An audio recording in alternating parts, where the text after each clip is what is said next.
All right, I think we are live. Hi, everybody. Hope you're having a good Friday night here. Welcome.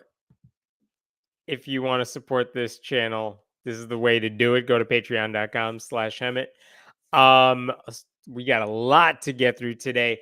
As always, if you want to leave a question answered, if you want to leave a question for us to answer during breaks between things, just leave them in the chat. Den is here and he is helping moderate everything in the comments. He'll sign any things coming from Friendly Atheist with his name. And look forward to seeing your comments and all that. Okay, let me get some stuff here. The number of tabs is insane, but we have much to discuss. So I'm going to start tonight by talking about a story coming out of Florida. It's actually something that started a couple of years ago, and then there was an update this week that I wanted to talk about. But basically, it seems like thousands of public school teachers in Florida are still getting paid to be indoctrinated in the hopes that they will spread that indoctrination to their students. And I will tell you exactly what I'm talking about here. This is the result of something the Republican legislature in Florida passed a while ago, and it's called the Civics Literacy Excellence Initiative. And basically, what this is that in 2022, and I think I talked about this last year when news reports first came out about it, but in the summer of 2022, there were a whole bunch of voluntary 3-day training seminars that teachers could have gone throughout the state. If you're like the sort of teacher who teaches high school civics, history, social studies, I think you were eligible for it. But it's not just like a random 3-day seminar, like what teachers would sign up for that on their own. If you went, you were eligible for a $700 stipend just for attending those 3 days. And also, you could get up to $3,000 as a bonus if you did a few additional things. So a lot of teachers who were around in the summer were like, yeah, I'll go to a 3-day seminar if it means getting maybe $3,700. Not that bad, right? And the goal of the seminars, in theory, was to give those teachers professional development on the state's K through 12 civics goals. And the goals themselves are not that shocking. They include, studying primary sources, teaching kids about government participation, making sure kids know their rights and responsibilities as citizens. None of that is weird. It's all well and good. But the alarm bells should have gone off as soon as those teachers saw who was putting together all these sessions. Because according to the Miami Herald, I want to show you this first. This is actually the website that exists right now. I don't know if they're having 2024 summer sessions, but they did have sessions in 2023. And you can see they have like 5 different weekends that you're eligible to go to. And they all teach like the same thing, but it's all over Florida. You can go wherever you want. But the thing that's interesting is that when the Miami Herald broke this story a couple years ago, this is what they said. Teachers were alarmed by the state's infusing religion, downplaying race in civics training. And you can see the timeline on this one. This is June 30th, 2022. So I want to tell you what exactly they were doing at these seminars, because what that article showed is that those workshops were developed with the help of Hillsdale College. And if you're not familiar with it, you should be familiar with Hillsdale College, because it's basically a conservative Christian school based out of Michigan that exists to like funnel kids down the right wing pipeline. They are known for spreading David Barton-esque historical fiction and masquerading it, stuff that masquerades as historical fact, but they just made it all up. Another group that was putting together these seminars was the Bill of Rights Institute, which I had never heard of, but it's founded by one of those right-wing Koch brothers. So that was all behind the scenes. Those are the right-wing groups funding these workshops, which makes you wonder, what the hell are they teaching the teachers, right? And so if you go through what the Miami Herald found in 2022 is that they got a copy of all the slides that were being used in these presentations, and some of them were seriously disturbing. I'm going to show you a few of them so we could discuss this. Um, let me show you this one first. Here's one example. This is a misconception that they wanted to cure teachers of. The misconception: the founders desired strict separation of church and state, and the founders only wanted to protect freedom of worship. No, that's not true. That's a misconception, they're saying, even though it's not a misconception. And church state separation was very much part of the origins of our country. Here's another one that talks about how the United States does self-government, okay? And this one says, what do you need for independence? Well, self-government requires a people committed to civic and moral virtue. Religion was the inculcator for virtue, and Christian principle of covenant with God reflected in Locke's social compact theory. You cannot have independence without the Christian God. That's the way it works, everybody. Here's another one. This is kind of in your face here. When did the founders' original intent begin to change? Well, let us point you to some Supreme Court cases that started ruining everything. Well, you could see there was Engel v. Vital, 1962. That started getting forced Bible readings out of public school. Um, they have the American. This is interesting. At the bottom there, they have American Legion, the American Humanist Association, and you can see the picture there. That case was about a giant Christian cross on public property, and I'm not sure why that ruling, which actually favored the Christian group, is somehow their problem of things changing for the worse, because you would think they would celebrate that one. But again, this is another slide in the presentation. And then here's another one. Where do our rights come from? Well, you could be endowed by, according to the government, you're endowed by your creator with certain unalienable rights, but also protection of divine providence. God gives you your rights. Oh, and also the supreme judge of the world. These are all statements that come from original founding documents that say this is why we have our rights. Even though the Constitution needed to be amended many times over because people did not have rights. So this is the BS they are sending people over. They're teaching the teachers all this stuff, and it's just pure BS, like just constantly. It is a very Christianized version of American history. And in that Miami Herald article, they quoted a couple of teachers who went through these seminars. And this is interesting. It was very skewed, said this one 12th grade government teacher. There was a very strong Christian fundamentalist way toward analyzing different quotes and different documents. That was concerning. Yeah, it totally was. And there's also this teacher, one more here coming up. Where did he go? Come back here. I know you're highlighted. There we go. Uh, Several presentation slides emphasize that it was a misconception. You saw this slide, that the founders desired strict separation of church and state, and the founders only wanted to protect freedom of worship.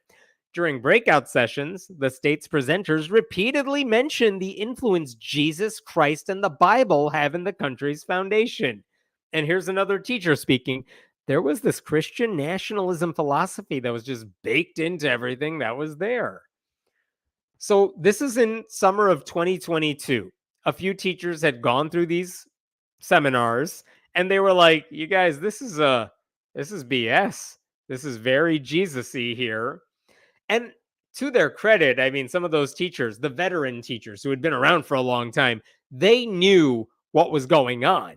They knew this was propaganda. They knew they were being lied to, that this was a distorted version of history that no historian with any credibility would ever say is how it works.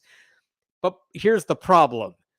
While veteran educators might be able to sniff out the bullshit, a lot of newer, younger teachers, maybe the sort of people who don't really pay attention to the culture war battles, they might not have any clue they're being lied to by Christian nationalists who have every incentive to spread lies about history that make their version of America look far better than it really is. And if those newer, less tuned in educators are getting this information, what do you think is going to happen when they went back to their schools? It was more misinformation being fed to students. So, this whole seminar program seemed to be all about indoctrinating the next generation of teachers so they could inadvertently indoctrinate the next generation of students. And by the way, according to that article in the Miami Herald, the same workshops downplayed slavery. They overhyped the impact that Judeo Christian beliefs had on our founding documents. They implied that this conservative judicial philosophy that says all that matters when deciding a case are what the founders wanted, they acted like that was baked into our legal system rather than admitting it's just something people like Antonin Scalia made up so he could just get the results he wanted. So it was all BS, just all the way down. And why was this happening in Florida? Because conservatives in Florida, at the highest levels of government, were more interested in spreading lies than educating kids. That's why these training sessions were promoted online by conservative propagandists like Chris Rufo, who has a long history of spreading lies to shape culture war battles in Republicans' favor. He's also the guy that made up all that stuff about critical race theory in order to get, at Black history out of schools. So this is ultimately bad news for students too, not because any of them, not just because they're not going to get the education they deserve, but because better colleges might look at their transcripts when they're applying and say, oh, you took history class or AP US history. Oh, but you took it in Florida. Maybe we should not admit you into our schools because we don't think you actually know enough to succeed in college. That's a concern. That's a very real concern. And that was also a concern decades ago when some kids were being taught intelligent design instead of science. You know what I mean? So here's what happened this week, because everything I just told you, we knew about in the summer of 2022. This week, Judd Legum, who writes a really popular website, Popular Information, he got access to the slides they used in 2023, a year later. No one had seen these slides yet outside the teachers who were at that seminar, but he got them from an organization called the Florida Freedom to Read Project, and they got the slides via a public records request, and they fed them to Judd. And Judd basically published what the slides show. And guess what? It turns out these seminars have gotten even worse. For example, there is an entire new presentation on the influences of the Judeo-Christian tradition. And this is what Judd writes on his website. I'll zoom in here. A 3-day training course on civic education conducted throughout Florida in summer of 2023 included a presentation on the influences of the Judeo-Christian tradition on the founding of the United States.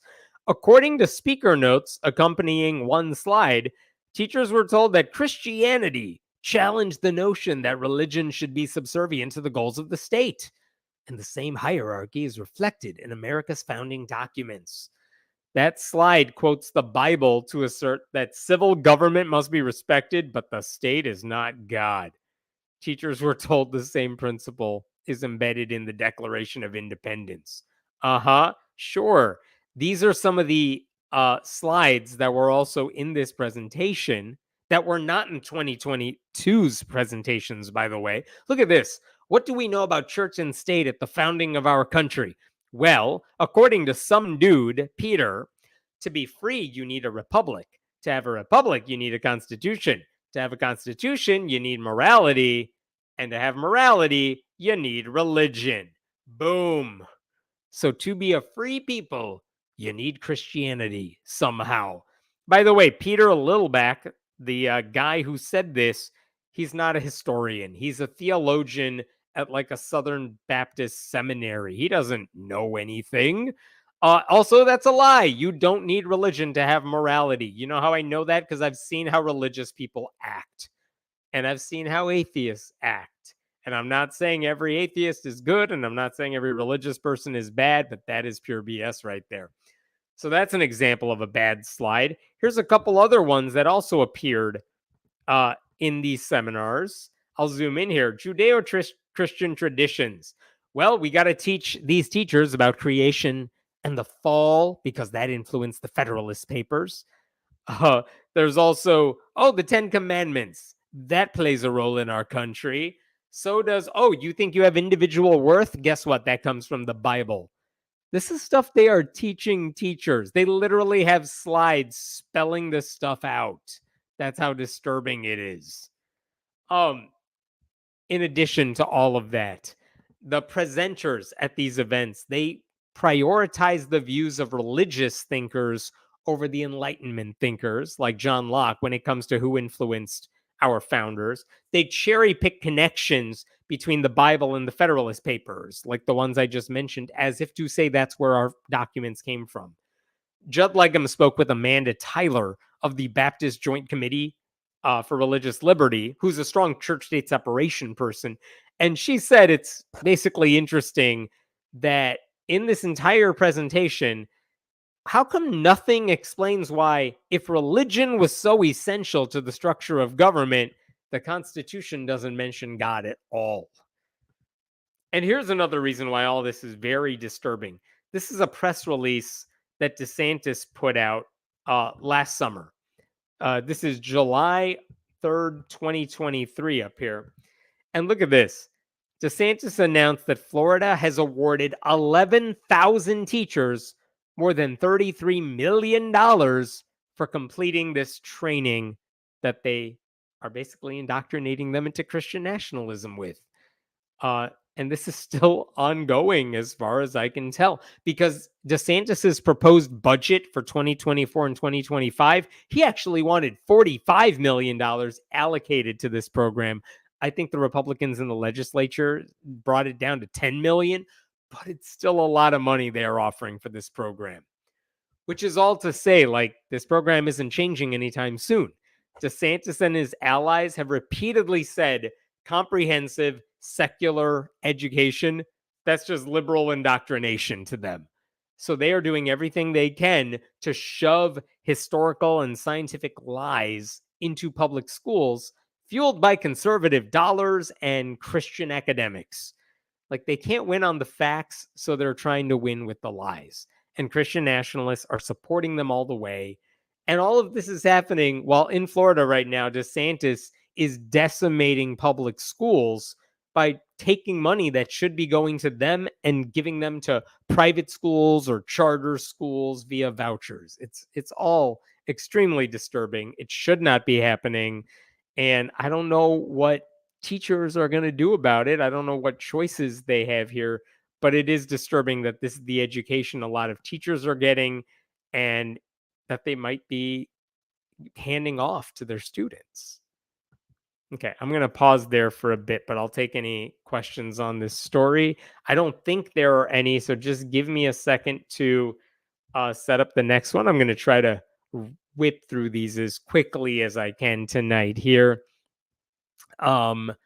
Just checking through. As always, support the show. Go to patreon.com/Hemant. Yes. Oh, yes. Thank you. Thanks, Den. Don't forget to like and subscribe and go to the website. You can, if you subscribe to friendlyatheist.com for free, you will get all my articles as soon as they come out. I appreciate that if you do that. There should be a link in the show, in the description below too. Did we have another question, Den? Doesn't sound like we did. All right, I'm going to move on to the next story here, because this time we have to move to Texas.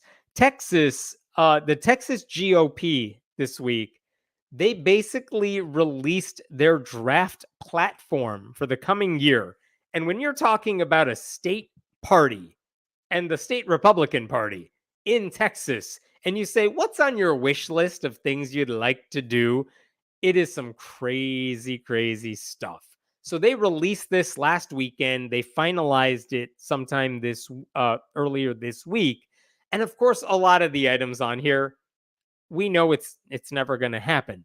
But this is their official wish list of what they say. You vote for us, this is what we want to get done for you.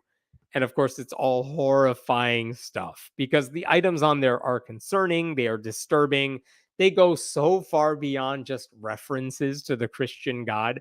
And I wanted to show you some of the lowlights because the one thing that is in this document that got a lot of media attention is that they said instead of deciding state level offices like governor by a popular vote, why don't we say whoever wins has to win the majority of counties in Texas? Which is a very interesting thing to say when a lot of black people in Texas live in a couple counties that are really big, and a whole lot of white rural Texans.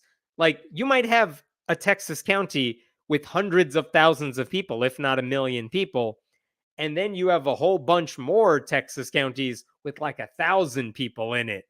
And so these Republicans are like, you know who should have a lot of power? Those rural counties with 1,000 people, because they could totally nullify the million votes in Houston or something like that. And if they ever did that, it would basically shut Democrats out of every statewide race. So that was the biggest headline I saw about what this platform suggested. But the religious elements to it are even worse. And I'm going to show you some of them. Here's one example, because I went through this entire document, and you could see number 18 right here. It has to do with prayer, Bible, and 10 commandments in schools. What does it say?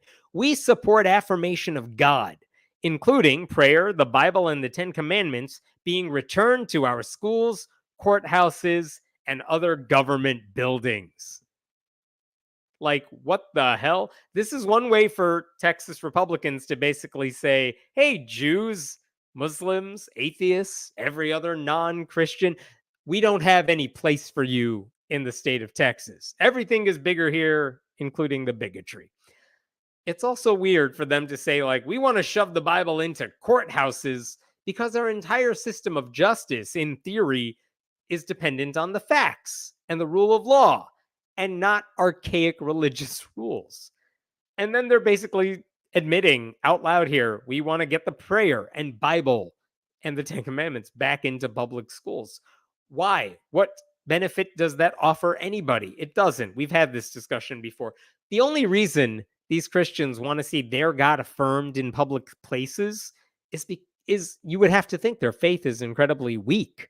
As if, like, if they don't see constant reinforcement of their religion, it would hurt their feelings or something.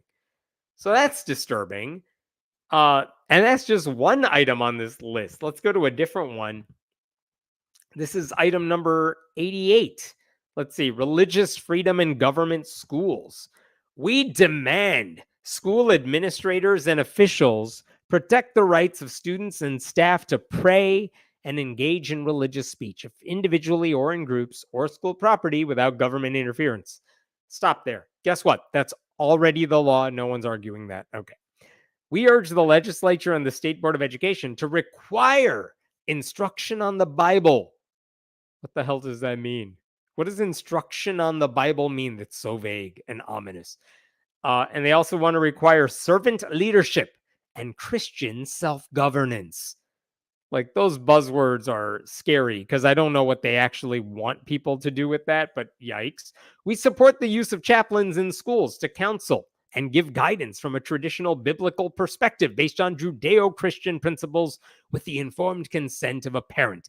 This refers to the chaplain law that was passed in Texas that basically allowed public school districts to replace trained social workers with untrained Christian chaplains.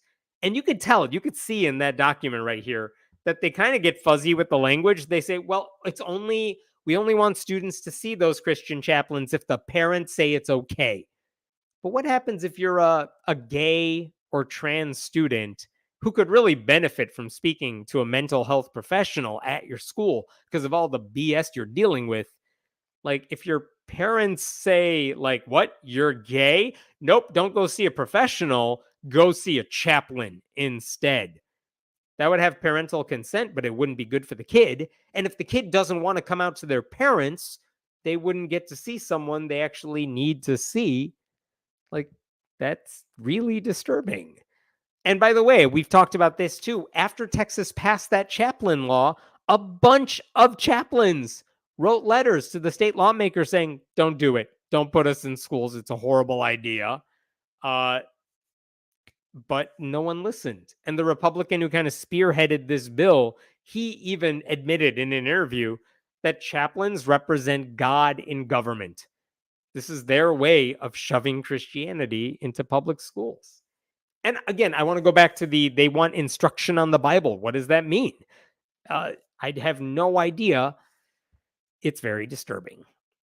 I think if there's any silver lining to this, it's that shoving the Bible into public schools may be the fastest way to drive kids away from Christianity, because nothing will make kids ditch their faith faster than actually reading that book. But also, they shouldn't have to deal with this. So it's disturbing. Here's another element of this platform. This is number 89, instructional excellence. Instructional excellence. And let's just jump to what they say about science for letter D right here. What do they want in science? We support objective teaching of scientific methods, practices, and theories, including the complexity of life origins and the changing climate throughout geologic history. Just stop there for a second. We support objective teaching of all that stuff. We support evolution. We support climate change. Okay. These shall be taught, they say, as challengeable scientific theory, subject to change as new data is produced. Like, it already is. It's already challengeable. That's how science works. Go publish your paper and tell us why Darwin was wrong. That is how science works. What are you talking about? And then it says teachers and students shall discuss the strengths and weaknesses of these theories openly without fear of retribution or discrimination. And if you are familiar with that phrase, strengths and weaknesses, you know that is the term that like replaced intelligent design. It's just weasel words that say, you know what we should teach kids about climate change? That there's reason to doubt it. You know what we should teach kids about evolution? That there are alternative theories and that evolution has holes because we haven't fully verified it, even though we scientifically absolutely have. Like, all the evidence we've ever seen confirms evolution and confirms climate change that's man-made. And they're acting like, nope, there are holes in it, kids. So, maybe don't believe in this stuff. Like, Texas is trying to make kids dumber. It is scary. Here's another one that comes straight out of David Barton's hell. Founding documents in high school. We support a high school level curriculum for the study of American history that is heavily weighted toward the study of original founding documents, including the Declaration of Independence, the U.S. Constitution, the Constitutional Convention, the Federalist Papers, the Anti-Federalist Papers, Jefferson's letter to the Danbury Baptists, and other founders' writings.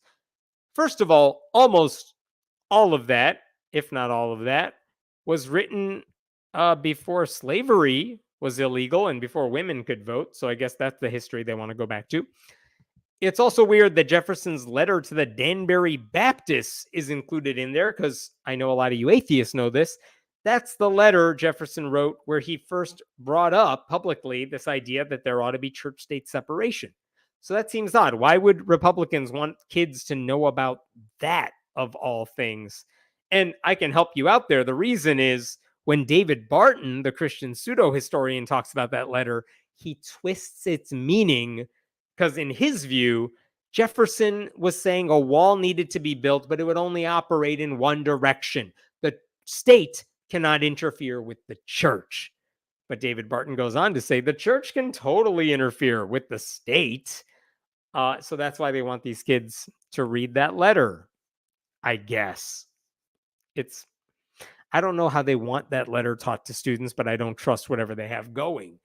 And also the reason they want to go back to the founding documents, it is important to read the founding documents, but you need to understand what it means. And the way you're going to get that information is through a good history textbook or a good historian who knows how to filter that material and make it accessible to modern people. And they don't want that. They just say, no, just read the original Greek. Just read the original documents. You'll understand it. Let us filter it for you. So that's weird. Here's another thing that is in this document. This is interesting. Freedom of speech and religious practice. And I know it's small, but the font they gave is small. But look at letter A. We demand the repeal of the Johnson Amendment, which assaults the free speech of pastors and religious organizations. That's disturbing. They want a repeal of the Johnson Amendment.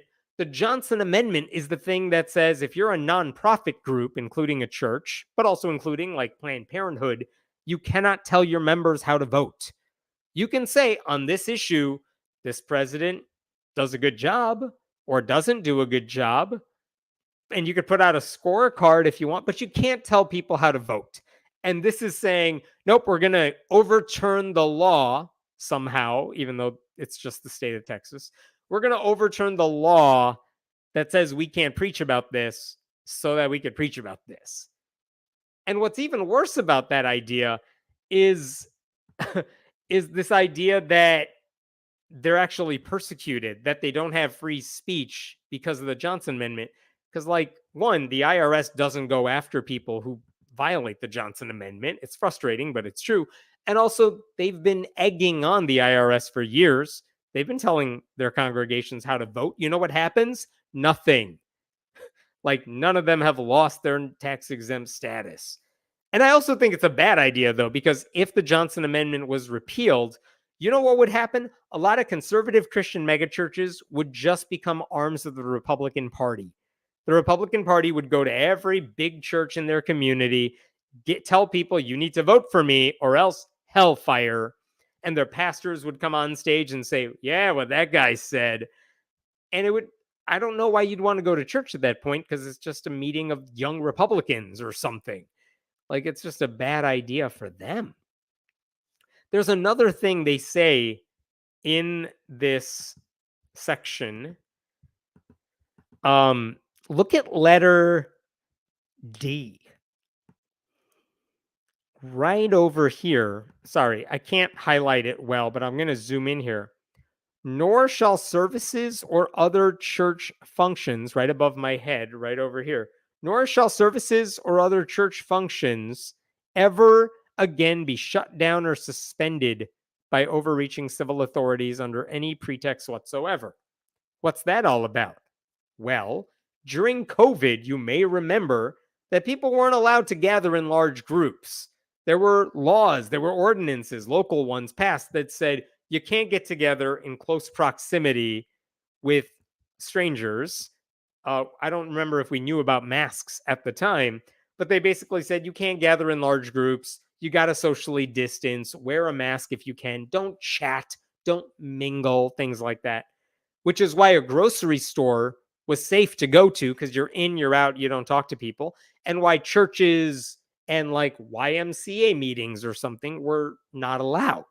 And churches flipped their shit over that. And so what this Texas platform is saying is, no, you can never shut us down for any reason in the future, ever. It's like, what if there's a deadly disease that's airborne and spreading? And what this platform says is, too bad for the rest of you. Our church gets to do whatever we want, even if that means spreading a viral disease and killing people in the process. That's what Texas Republicans want. So that's disturbing. I guess the silver lining to all this is that, like I said earlier, this is a theoretical agenda. It's symbolic. But this is what the party stands for in Texas. This is where the Republican Party of Texas wants to go. And I think it's telling that Texas already has a supermajority of Republicans in their legislature. If they wanted to get this stuff done, they could do it. The only reason it hasn't gotten done in certain cases is because the Republicans decided, for whatever reason, this is not the hill we want to die on, or this is a horrible, horrible idea because we will get sued and we will lose. And here's the Republican Party just saying, don't care. you better sign off on it or we're going to primary you in the future, basically. Like, do you know how bad things have to be for the Texas Republicans to say, maybe this goes too far? But again, the audience for a document like this, it's not an average Texan. It's the sort of nutballs who belong to the Texas GOP and run as their candidates. Like, the only thing that's good about them releasing this is that hopefully it serves as a warning to other Texans who don't agree with it, because there's so much for them to choose from. And hopefully they won't vote for a Texas Republican come next fall. It is funny to me that the people who claim to be the biggest patriots in the country are also the people who want to just torch the Constitution and replace it with their preferred holy book. And again, if you think this document goes too far, you know what you should be doing? Voting for Biden this November and voting for Democrats up and down the ballot. I don't care if you don't love them. They're better than the alternatives, so do the right thing. And I know, like, it won't make a difference at the national level if there's a Democratic president and a Senate that's a certain way. But if you have a Senate there in the Democrats' favor, they could install better Supreme Court justices who would have authority over what the Texas legislature is doing. And so people should think about that, because this wish list of what Texas Republicans want to accomplish if they get enough power, which they already have, is so disturbing. I'm going to pause there for a bit while I get the next story up here. What is that? Texas sets the bar for nationwide textbook adoption. Yeah, historically, that's true. And what Lucy is saying is that when Texas tells a publisher we want to purchase a certain textbook and the textbook company rewrites their textbook so that Texas will buy it, a lot of other states end up buying those textbooks too. So what Texas wants has an influence on other states. That is true. So glad I just went through training with Amplify, who did not sign on for this nonsense, at least. You know what's interesting, Lucy? I didn't talk about Amplify yet. I am going to talk about them in the next story. So hold that thought for a second and we'll come back to it. Kind of funny how the religious section is pretty vague compared to the gun section. There is a very specific and very large gun section to that Republican platform that is very disturbing. Yes. Phonics-based reading instruction is used in a lot of conservative platforms because it limits exposure to other ideas or critical thinking skills. I'm seeing that below the section, below section 88. Yeah, I don't doubt it 1 second. What they don't want to do is have kids think critically, so they want to give them exactly what to read, and the more vague and boring, like the Federalist Papers, the better. And again, I'm not saying you shouldn't read something like the Federalist Papers, but you got to do it with the right context. And it helps to have some filter that says, yeah, that's what it says, but here's what it means. And I'm a historian and you can trust me because I actually know the full context here. So I'm not lying to you. And they are not interested in any of that at all. Translation: free speech for Christians, not for anyone else. You are correct. We just need to tax the churches. They've been blatantly breaking the law. You know, I've talked about this before.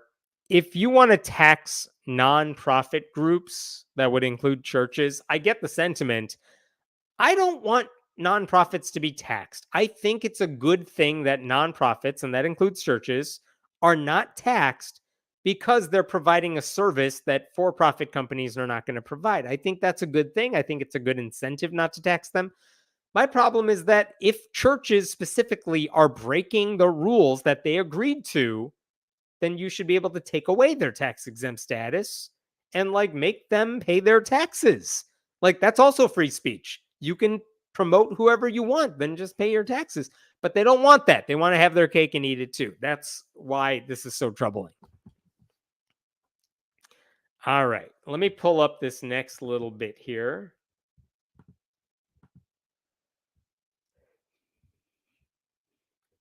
Okay, we're going to stick to Texas because it doesn't get any better in Texas. But this is an interesting story because even though, as I mentioned a bit ago, they have passed a law allowing trained chaplains to take the place, I'm sorry, untrained chaplains, they will allow them to take the place of trained social workers. That's happening in Texas. They've actually tried to pass a bill to get the 10 Commandments in every classroom. That one didn't work, but they tried to do it. Um, and they also want to force schools, as I just told you, to force instruction on the Bible, whatever the hell that means. It's not enough for them. And here's the story that I wanted to get to. Last year, those Republicans in the Texas legislature, they passed a bill that cost over $730 million over the next 2 years alone, basically telling the Texas Education Agency to develop instructional materials. And here's what the issue is. A lot of districts across the country, what do you think they need? Whoops, sorry about that. I kicked my own platform here. What do you think a lot of districts do to get textbooks? What they do is they say, well, we've been using this history textbook for several years, but it's still good. It still tells the right story. The books are in good shape. We'll keep them. Or they say, these books have been around for a while. There's a lot of new information over the past 10 years that we need to teach students.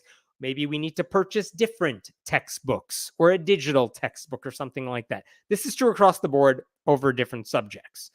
And it's really costly when you do something like that. And if you're buying new textbooks, it takes the input of teachers and administrators and things like that. A lot of low-income districts do not have the money to buy new textbooks. It's almost a sad cliche at this point that if you go to a poorer school, like their books are stuck together with masking tape. They were published in like the 1940s. It's depressing because students deserve better and more recent, books. It's easier to learn from. And so Texas did something that I think deserves some credit, which is they said, let's spend some money and make our own stuff, and then teachers can just use that. Let's do it in-house, and we'll make sure it aligns with the state standards, and then districts can use it. In fact, we'll go one better. We will give districts an incentive of $40 to $60 per kid if you adopt our new program. So it's really hard to say no to. All right. So that's what Texas legislature decided to do a couple years ago. What happened this week is that they put out publicly a draft of these new lessons because they've been working for years getting these lessons put together from kindergarten through like fifth grade to start from. And I wanted to show you some of the stuff in the English, language arts, and reading material for students in grades K through 5. And the public now that Texas has published this stuff, the public can weigh in. There will be like a few months before this material is finalized. And what's disturbing about this material, can you guess? Turns out there's a lot of Jesus in it. And there are so many examples of this. There's a news website, an education-focused website called The 74, which stands for 74 million. I can't remember what that's in reference to. Maybe the number of kids in school. I don't know. Anyway, but this media outlet, the 74, they got access. Well, I mean, they looked through all the slides and they said there's a lot of Jesus in here. I'm just going to show you two examples of what's going on here. And I wanted to show you one part of it first, which is this right here. Guess who put together this curricula? Check this out right here from the 74. While largely hidden from public view, the redesign sparked behind-the-scenes debate long before its release. When a leading curriculum publisher, more on them in a second, balked at the state's request to infuse its offerings with biblical content, Texas officials turned to other vendors. They include, oh my God, for the second time tonight, they include conservative Christian Hillsdale College in Michigan and the right-leaning Texas Public Policy Foundation, which, by the way, supported that effort to force the 10 Commandments in every classroom. These are the people putting together this curriculum. Like, of course it's going to be disturbing, right? So the 74 lists a bunch of examples of this. I'm going to just show you two to try to convince you that what they are doing is really disturbing. In the way they're going about this, it's so sneaky, it's so devious, It's really annoying. Okay. Here's one example. In the material that was made for fifth graders, there is a whole unit about, I want to make sure I'm reading this correctly. There's a whole unit for fifth graders called Juneteenth and Beyond. And I don't like the idea of Texas Republicans or conservatives deciding what kids need to know about Juneteenth, but that is one of the units. And I'm glad, like, kids need to be taught what Juneteenth is. And in that curriculum, they are told, fifth graders are told, they have to read Martin Luther King Jr.'s letter from Birmingham jail. And I'm going to show you, like, if you've never read it, you should. I mean, a fifth grader can read it.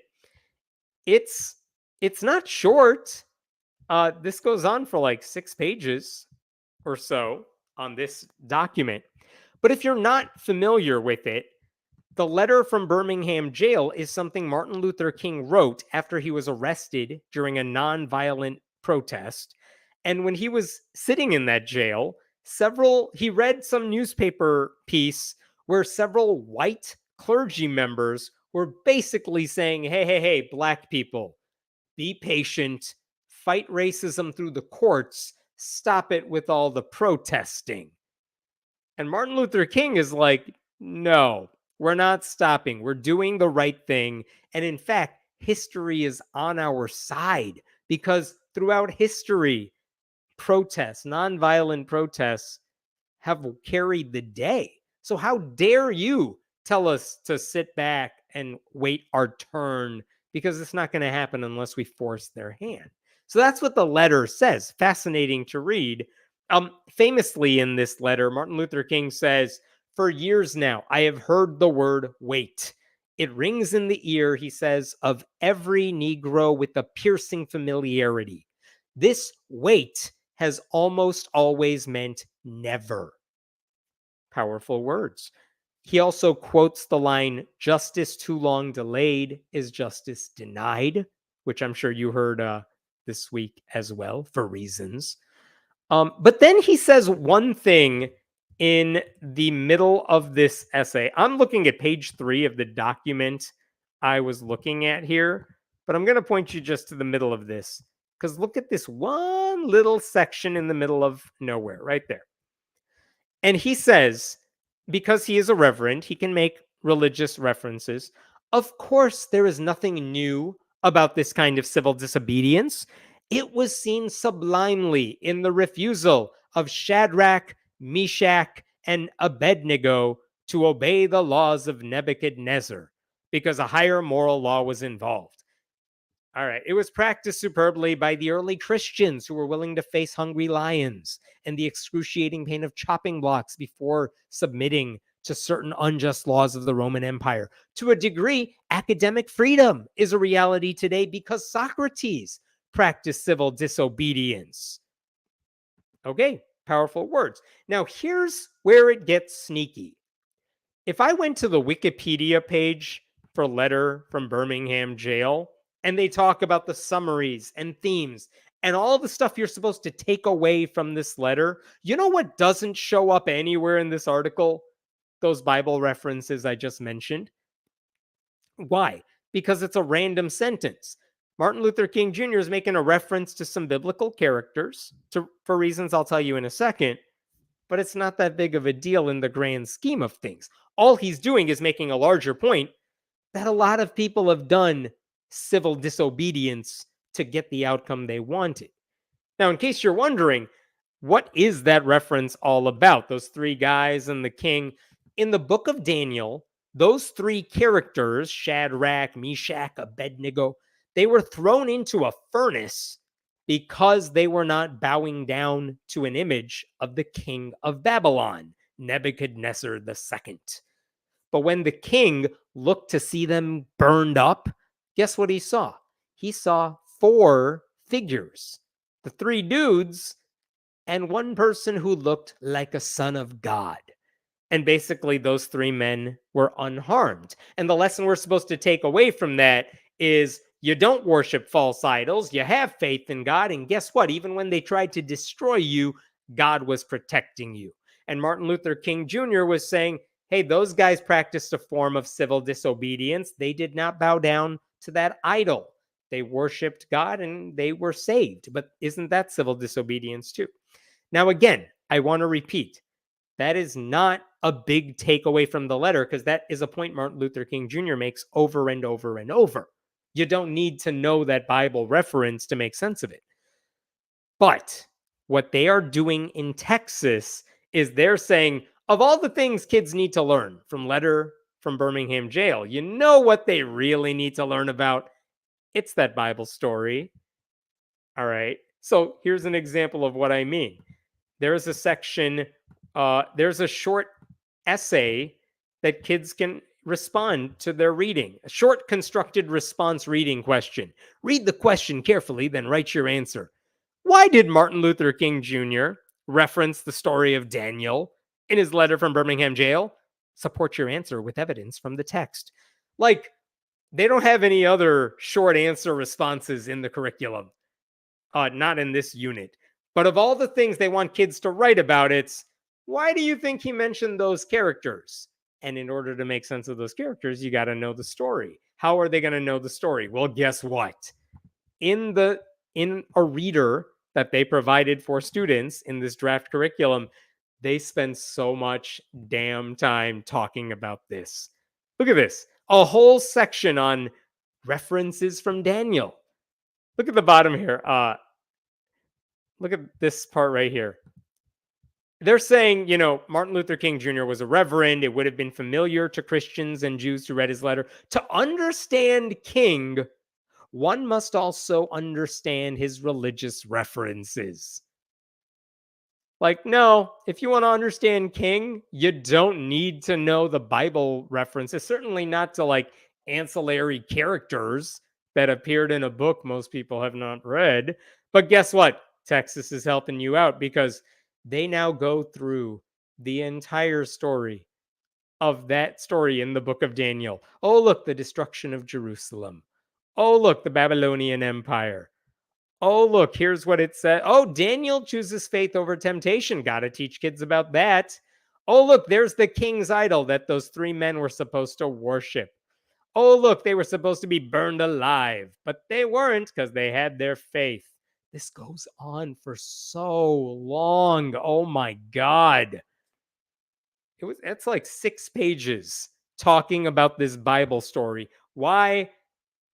Because it's a unit on Juneteenth and they really don't want to talk about Juneteenth and they don't really want to talk about Martin Luther King Jr. They definitely in Texas do not want kids understanding what racism looks like because then they would see it all around them. So instead, they're like, you know what we should talk about in the letter from Birmingham jail? It's the Bible reference. And let's spend a lot of time making sure kids get it. Martin Luther King Jr. makes so many references in that entire book. He references Socrates and Aristotle. He references Brown versus Board of Education, that Supreme Court case. He references Thomas Jefferson, Abraham Lincoln. But what do they focus on in this curriculum? It's the Bible reference. When the 74 asked a guy who is in charge of all this, what is up with that? Why would that be the thing you want kids to focus on? This is what he said. If you don't know who Nebuchadnezzar is, you don't know what King is talking about. How do you make sure that you can unlock in the minds of our kids their ability to wrestle with ideas that have surfaced in great works of literature? It's by teaching them this stuff. Like, I want to go back to this top thing he said because it's insane. If you don't know who Nebuchadnezzar is, you don't know what King is talking about. No, you don't have to know who that biblical king is in order to make sense of racism is bad. You don't. It is unnecessary. You can learn about this stuff in other ways. You don't need it. You can absolutely figure it out. But you see what they're doing here. They're using a minor reference that Martin Luther King Jr. made to the Bible because he's a reverend. He knew his Bible stories. And they're blowing it up out of proportion in order to centralize it during a discussion of Martin Luther King Jr. So that's weird. It shouldn't be happening. By the way, elsewhere in that same unit, It suggests that many racists, it suggests that many civil rights leaders and their allies were motivated by their Christian faith to march along with King and to do what Martin Luther King wanted them to do. They were anti racist. You know what they don't talk about at all in the curriculum? The fact that a whole bunch of racists were also motivated by their Christian faith. Just look up the KKK. How do you think that one got started? Okay. So that's one example of how this new curriculum that Texas is offering for free with an incentive to all these districts is just putting the Bible front and center. Here's another example that I found really, I don't know if it's funny or disturbing. It might be both. Um, there is another unit in here. I want to find the exact part. I'll come back to it in a second. There is a lesson for second graders, and it's called Fighting for the Cause. And that's a whole unit which is supposed to introduce students to ordinary people who stood up for what they believed in and who fought for a cause even when faced with immeasurable odds, which sounds wonderful. Like you are teaching kids who may not be familiar with these names about people like Jackie Robinson, the first Black player in Major League Baseball, and Rosa Parks for obvious reasons. So, like, these are people who did something really heroic and courageous. And it was hard for them to do it because there was a lot of backlash, but they did it anyway. And we ought to know who they are and study them. Very important. I'm right there with them. They also include people like William Penn, the founder of the namesake of Pennsylvania, who fought for like religious freedom, and William Wilberforce, who is an abolitionist. Very important. And I'm glad they are studying that. And they actually go through like 8 or 9 different people like that throughout history who have fought the good fight. They have a couple Latino freedom fighters in there as well. And then, because this is the point I'm trying to make, they also include one other character. They include one other person, and it is Queen Esther from the Bible. And this is an example. This is the teacher's edition of the document. By the way, someone is making a comment. We're going to turn to this when I get to the Q&A in a second here, that kids should learn some basics about the Bible. Fair point. I'm going to get to that. But I want to show you what the teacher's edition says here. Check for understanding, teachers. These are questions you can ask your students. For what cause did William Wilberforce fight for during his lifetime? Answer, abolition, ending slavery. Look, I'm going to skip ahead. What right did William Penn believe was necessary for all people to have in the colony of Pennsylvania? Religious freedom. What action did Rosa Parks take that helped to bring about change in the South? We have the answer. She refused to give up her seat on the bus, which helped spark the civil rights movement. Fine. And then here, which group of people did Queen Esther save from a plan to destroy them? The Jewish people of Persia. Here's the problem with that. That's a Bible character, and historians would argue she never existed. They have all these actual heroes who did courageous things, and then they stuck in a Bible character because they found an opening. And if there's one moral of this whole story, it's that if they found an opening, they're going to shove the Bible in there. Here's my favorite aspect of this. There is a document that Texas also released with a bunch of images. Hey, teachers, you're doing this unit? Here's some images of all these people so you could show your students, because that's important, right? And in here, I'm going to show you some of these. Like, who do they have here? Here's an image. Who is that? William Penn, probably. I don't know if that one's Penn or Wilberforce, but you have that. We have some other freedom fighters in there. This is the civil rights. Sorry, it's upside down there, but you get the idea. Jackie Robinson. Okay, I'm going to scroll back up here because in the middle of all this, they just have this image. There's Queen Esther. She like sat for a portrait or something. And here's the thing. She did not pose for a portrait. That's a painting from like, when is that from? That is from 1878. It's from an artist, Edwin Long. He did not have her sit down for that painting. He drew it from his imagination because she never existed. This is the equivalent of putting the Coca-Cola Santa Claus in this document and saying, we know what Santa looked like because here's the painting of it. It's like, no, dude, that's part of a marketing campaign for a brand. What are you doing? That's not really her. That's just some artist's depiction of her because she didn't exist. What are they doing here? Doesn't make any sense. And even in the documents for teachers, they are like, what should you say when you show kids these images? Well, look at the teacher notes for this image of Queen Esther. Kids, you're going to read a story from the Bible about Queen Esther, a Jewish woman who was chosen by the king of Persia to be queen. An advisor convinced the king to destroy the Jews, but the king did not know this would include his own queen. You will read about what Queen Esther did to fight for her people. Like, oh my God, what is going on here? By the way, if you're wondering who is Queen Esther, the Bible says Queen Esther saved the Jewish people by foiling her husband's plot to eradicate them. And that's why theoretically she's included in this unit, but that story never happened. That's the whole point. Like, yeah, she is important in that version of the story, but that story did not happen. So why are we including it here?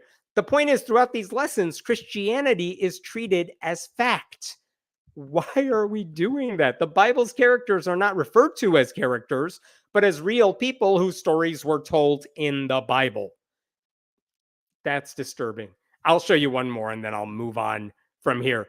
There is a 5th grade lesson on the Renaissance, and they have a section on the famous Renaissance artists. And Leonardo da Vinci is in that mix because, of course, he is. He should be. Kids need to learn about who he was. Which painting do you think they spend time on when it comes to Leonardo da Vinci? Was it the Mona Lisa? It is not the Mona Lisa. No, of course not. Because again, what's the moral? If they could shove the Bible in, they will. So they spend all their time really hammering home the Last Supper. And this is where it gets almost comically hilarious. Here is the teacher's notes again for this section. We're going to learn about the Last Supper. Leonardo was kept busy on all kinds of projects. Did he ever find time to paint? Yes, he did.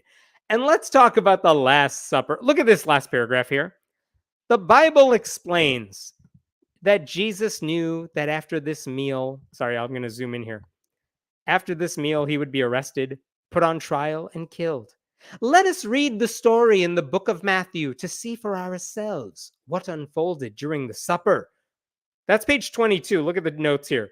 Have students read page 22 silently and continue through the second paragraph of page 25. What do you think goes on page 23, 24, and the beginning of 25? Let us see.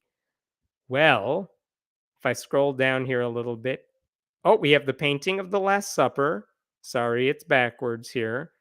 Come on, internet, move. Ah, yes, they're looking at the Last Supper. Fine. And then, oh my God, the next page that students have to read. Let's just toss in some Bible verses. The part about the Last Supper. Yes, in the biblical narrative, here's what Jesus did, blah, blah, blah. Something about the Last Supper. This goes on for a while. And at the end of page 25, or the second paragraph, what does this say? It goes on for a while. You get my point here. Like, it's one thing to say the Last Supper is based on a biblical story, but they're going so far beyond it and saying like, no, that's really all you need to know about the Last Supper. That's the big thing. And I want to go back to the point this commenter made earlier about like, well, shouldn't kids know these references? And I think the answer to an extent is yes. I am all for cultural literacy. I think there is this shared, if you're an American, there is a shared cultural knowledge, and the more students know about it, the better. There are certain idioms we use that don't translate over well that kids should understand. There are certain references to things in American history, pop culture, and yes, Bible stories that show up in song lyrics and pop culture. Like, it is hard to make sense of classic literature or even song lyrics if you don't know the Garden of Eden, Adam and Eve, Noah's Ark. Like, I can understand. You can make an objective argument for why kids need to know those stories. Because if they are going to read, books, literature down the line, classic literature for sure, it helps to know those references. So I am not saying kids cannot be taught about the Bible. What they are doing in this curriculum that will be given to public school districts throughout the state, if they want it, is that they're shoving the Bible in as if that's the main reason kids need to know about these things. They're trying to turn a, a public school unit into a Sunday school lesson. That's the problem we're having here. And it's also important that we say, like, if you want to know the Last Supper, guess what? That was based on a Bible passage. It's one thing if you're going to say that, but then it is imperative to tell students not that it comes from the Bible, but that, yeah, the Bible's a work of fiction. You got to be objective about this. You can't treat it like it's a historical document. Maybe you don't say the Bible is fiction or something. Maybe that goes too far in the other direction. But you got to treat it objectively and not as historical fact. And there is a lot of historical fact vibes every time they do this. And also, if you're going to teach them cultural literacy, or in the name of cultural literacy, you're going to introduce them to these Bible topics, you got to focus on the biggest Bible stories, not like the C plot characters that inhabit the Bible just for the sake of telling their stories. Like, I know Christians will be like, Queen Esther is important. She's important in the Jewish culture as well. But as far as pop culture goes, Queen Esther is not Taylor Swift. She is not that important that everyone needs to know who she is. I don't get why they're wasting time with all this. So, given all that, when they asked a professor, when the reporters at the 75 asked a professor about like all this stuff, here's what this professor said, a religious studies guy. It is reasonable to devote some attention to the Bible, and state education standards across the nation often require such attention, said this religious studies professor at Southern Methodist University. The problem, of course, is that sometimes the legitimate reason of cultural literacy is used as a smokescreen to hide religious and ideological agendas. That hits it on the nail. Sorry, I said that totally wrong, but that nails it. That gets it exactly right. Instead of just teaching them the basic Bible story so that they can make sense of literature or paintings or whatever, they are using it as a way to do Sunday school sermons to these kids. Here's another thing, and I brought this up in the last section. State officials were actually working with a different company to put together this curriculum. And the company's name is Amplify. Well, state officials asked Amplify to provide a lesson on the story of Esther and suggested a unit on the book of Exodus, according to someone who worked for Amplify. And while it had previously tweaked its curriculum for other states, this spokesperson said the company had never been asked to add biblical material. And when it suggested inserting content from other world religions, Texas was like, no. There was not much appetite for a variety of wisdom texts, she said. There was much more of an appetite for the tie to traditional Christian texts. And that is why Amplify, this company, said, we cannot work with you. And that's why Texas began working with those right-wing groups. Isn't that insane? By the way, Texas then ditched Amplify, yes, and began to work with those groups. This is what they developed. There was one thing I was actually really surprised by in this article by the 74, which is that they already, in Texas, they already allow school districts to teach a Bible in schools or Bible as literature elective class. Like, students can already take that if their districts offer it. So why are they working so hard to shove this into kids' faces? And this is new information to me from the 74, because they've been allowing those theoretically objective Bible as literature classes since 2007. But get this, turns out those classes are super unpopular. A 2007 state law allows school districts to offer high school electives on the Bible. Demand has been extremely low, however. According to the Texas Education Agency, just over 1,200 of the state's 1.7 million high school students took the course this year. That's a drop in the bucket. And of those 1,200 kids, you're probably seeing clumps of kids taking it in like very Christian areas, not like one offs in 1,200 different school districts, but like a few school districts have a lot of kids taking it, and that's it. Like, no one's taking this course. So their plan to get religion in school in 2007, it failed. No one wants to do it. So now they found this other way to go around the law and get religion into schools a different way. And again, I think what's the most disturbing thing is they are, again, what are they offering school districts for this? They said, uh, Texas said to school districts, once we finalize this, if you use our curriculum, not only are we going to give it to you for free, we'll give you an incentive of between $40 to $60 per student to take this curriculum and use it. And if you are a cash strapped school district, how could you possibly say no to that? You're not going to spend money on textbooks when Texas is giving you money to use the state approved curriculum that happens to have a lot of Jesus in it and a lot of Bible in it. That's so devious and I don't cruel's the wrong word, but like they will always find a way to shove Christianity into the government however they can. And in this case, it's Christianity into schools. Nothing they're doing is theoretically illegal because they're not proselytizing, but you see what they're doing here. They're not doing the same thing to the Quran. They're not doing the same thing to other holy books that are popular around the world. They don't need kids to learn anything but the basics of other religions. But when it comes to the Bible, you got to drill down in depth to get to those other characters. It's wild. Okay, I'll get to questions here. Why can't we can't focus long enough to read a short primary text by Dr. King, but we could support even longer tangential fiction pawned off as background material. That tracks. Yeah, no kidding. And you know what? If Letter from Birmingham Jail is too long for you, fifth graders, there are so many other things you could read that are just as important that are not nearly as long. And yet, what are they doing? They're like, let's read some Bible verses. You know what kids love? It's Sunday school. I don't get it. I don't get how they think that's going to be captivating, but it's so devious. I don't know a better word for it.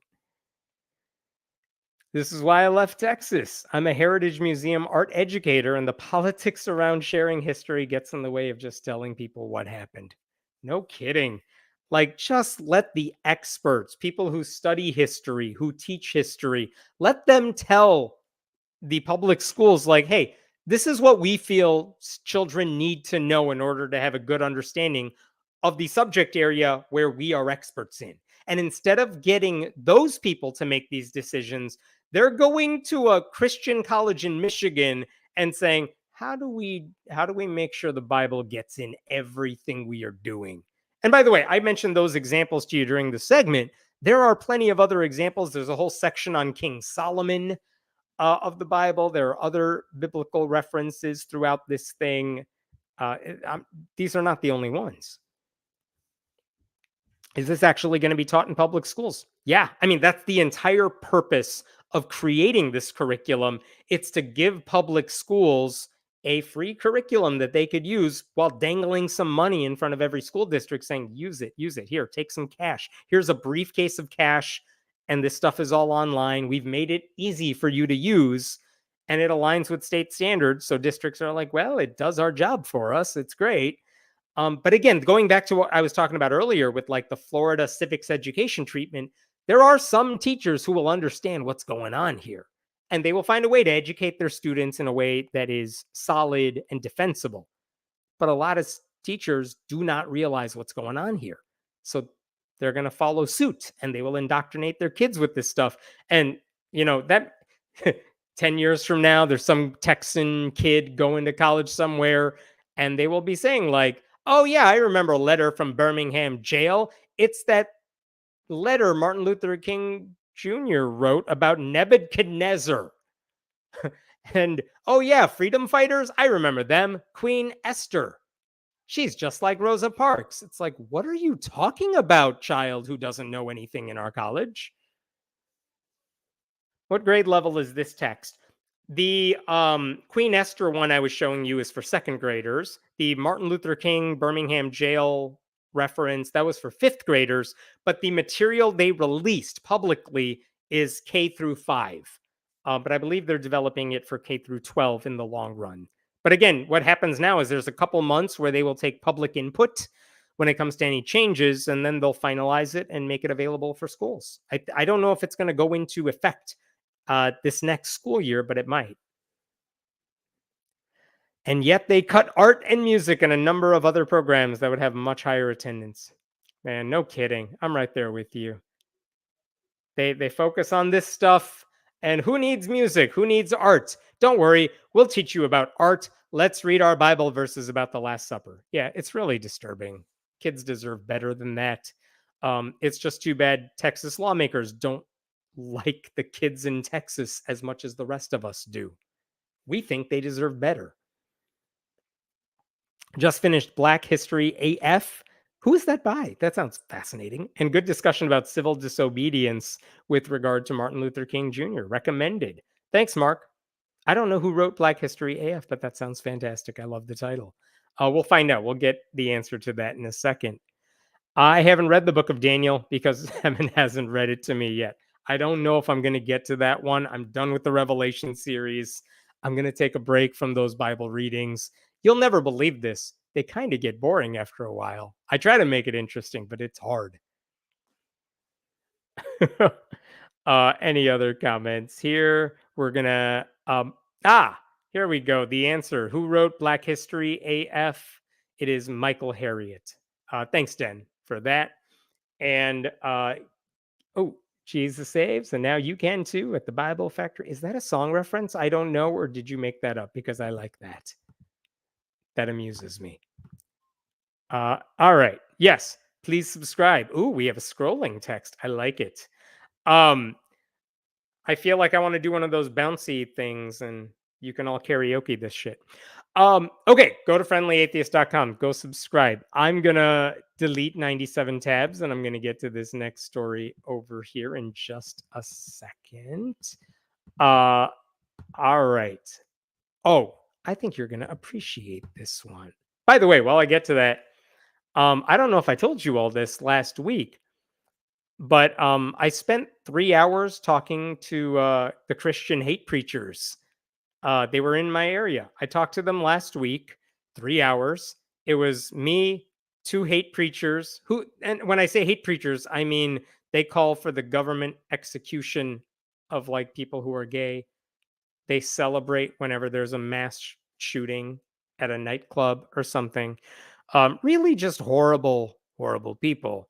And I was trying to figure out, like, they're here. I wonder if they would answer my questions about why are you like this? And it was me, 2 of them, and their posse that came with them. I'm going to be posting that in a few weeks, just because I'm going to be out of town or something. But man, I'll tell you what, I don't recommend sitting for 3 hours with people who share those views. I tried getting what I could out of them, but it was hard. Okay, I'm going to get to the next story here. Okay, this may be interesting. I don't know if you're going to find this interesting yet, but bear with me. Last week, Idaho held its primaries, and there was one particular race I was watching, and it was the Republican primary for the District 8 senator. Okay, and I want to show you the outcome of that primary race here. You could see this is, I think, just outside of Boise. But Jeff Schroeder, who is the incumbent senator, lost to a woman named Christy Zito, who was his challenger, which means he's going to be out of office. He was there for one term. Who is Christy Zito? She's basically a former Republican state House member. She served 2 terms in the House. She served 1 term in the Idaho Senate. She left politics to take over like a gun group. And now because of the way redistricting happened, she's like, I'm going to run for office again. And it turns out she's going to be going back to the Senate because this is a very red district. Okay, so here's the thing. That guy who lost, his name is Jeff Schroeder. And maybe you would think, Who cares? It's probably one MAGA Republican replacing another MAGA Republican. But it's not, because Jeff Schroeder is a really interesting fellow. And the reason I was watching this race is because, as far as I can tell, Jeff Schroeder is the highest ranking Republican in the country who is elected to state or federal office who is openly atheist. And he was always open about being an atheist. He got elected as an open atheist. And what I was trying to figure out is, okay, well, Idaho has a well-deserved reputation for being like a haven for Christian nationalism. They've done some really crazy anti-abortion, pro-gun crazy shit. What happens when you put a non-MAGA Republican in there who happens to not even be a Christian? What can happen? Very interesting. By the way, Jeff Schroeder isn't just isn't just an atheist. He's the atheist who owns this license plate, the atheist license plate in Idaho. And if you look here, right above the S and the T, it's signed by Richard Dawkins. That's the sort of atheist we are talking about here. And this right here, this is Jeff Schroeder, by the way. So this is the guy who was running for office. And he won that race 2 years ago. And so when he got elected in 2022, part of me was like, how the hell did that happen? And I can tell you the answer to that. It's because he had been working in local politics for a really long time. He was elected to 2 terms to a city council. He spent 2 decades in the Idaho Army National Guard. In 2010, he became the precinct committee chairman he was a precinct committee man for the Elmore County Republican Party. He then became its vice chair. Then he became its chair. So he was involved in local Republican politics for a really long time. And in his district, the incumbent was redistricted and shifted to a neighboring area, which means like, well, who's representing our district now? It's wide open. So he decided to run. He figured, I know politics. I know these people. I know the kingmakers in our area. I'm going to run for office. And it was him in the primary. He was running against like 2 other really MAGA type of Republicans and one lady who had been there for a really long time in state politics. So it was like, who do you want to vote for? This moderate Republican that all the local Republicans can vouch for, 2 extremists who don't necessarily play well in that part of Idaho, or someone who's been in politics forever. And they went with the fresh-faced newcomer, basically. So that's how he got in there. He won 32% of the votes in the primary. That was enough to beat everyone else. And it's such a red district, there was no Democrat running against him, so he skated to victory in November. And I was curious, did atheism even come up in any of this during his race? And the answer is no. It never came up in the campaign. His opponents never brought it up. And there is a reason for that. In any local race, kind of like the one he was running, culture war issues are usually not front and center. I think a local news outlet at the time asked him, what are your top 3 priorities if you get elected? And he talked about like, we want to give local leaders more control to solve problems, and we got to protect the education system. And I want to make sure my district has access to clean water. Like, yeah, that sounds fine. That's what local elected officials do. So it wasn't that he was hiding his atheism. It's that it never came up for good reason. But I did ask him this. I'm like, what are you going to say if they bring up your atheism? And he said he would talk about how the U.S. Constitution forbids a religious test for public office. He said he wanted to say he embraces religious freedom, including freedom from religion. He said he would point out that his wife is Christian. And so he has a history of respecting people of faith and working with people of faith. He's not some anti-theist trying to pick fights about religion. He can work with anybody. And isn't that what a campaign is all about? And that made sense to me. But guess what? He never got to use any of those lines because no one asked him about it. In fact, there is a group called the Idaho 97 Project, which fights extremism and disinformation. They actually endorsed this guy when he was running 2 years ago. So that's how he got elected. And the other question I had for this guy is, why the hell are you a Republican? right? Like, you see what they're doing about Christian nationalism. You're an atheist. Why are you a Republican? You're better than that. And the honest answer he basically gave me, he wasn't apologizing for it, I should say. But the reason he basically gave me is if you wanted to be involved in politics where he lived, that was the only game in town. You wanted to be uh, having a D after your name on the ballot, you weren't going to win anything. And if you wanted to get involved and active and campaigning and working in local elected office at all, you had to be a Republican. They were the only ones who were organized. They were the only ones who had anything. Plus, he was an old school Republican who didn't really think the MAGA extremists represented his party. So it really wasn't a stretch for him to work with them. So, he knew MAGA cultists were growing. Yes, he knew they were vocal. Yeah, but he was always focused on local issues. So it didn't really, he never had to grapple with the national MAGA issues. Okay. So that's where he was coming from. I asked him, like, what percentage of your party do you think is like the MAGA crazies? And he basically said it was about 30% of the party. And I think he's way too low.